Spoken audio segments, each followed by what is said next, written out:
বিয়ে বাড়িতে বইসা আছি, সবাই দেখি আমার এই দেখতেছে।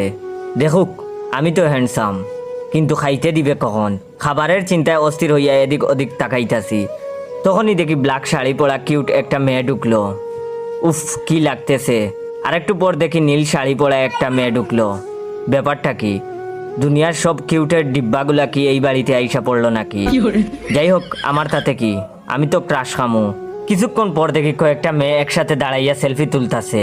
বাবারে বাবা, একটার চেয়ে একটা চুম্মা লেভেলের কিউটের ডিব্বা। তারপর দেখি ওরা আর ওই ব্ল্যাক শাড়ি পরা মাইয়াটা আইসা আমার সাথে ছবি তোলা শুরু করলো। ক্রাশগুলোরে এত কাছ থেকে দেখে তো আমার হার্টবিট বুলেট ট্রেনের গতির মতো বাইরে গেছে। উত্তেজনার ঠেলায় পাশে থাকা বন্ধুরে বলেই ফেললাম, দোস্ত মেয়েগুলো কি সুন্দর দেখছস, যে কোনো একটার লগে লাইন করাইয়া দে। তখন আমার বন্ধু বলল কি? বন্ধু দেখি আমার কথা শুনে ঠাসকে খাইয়া গেছে। আমি তখন বললাম,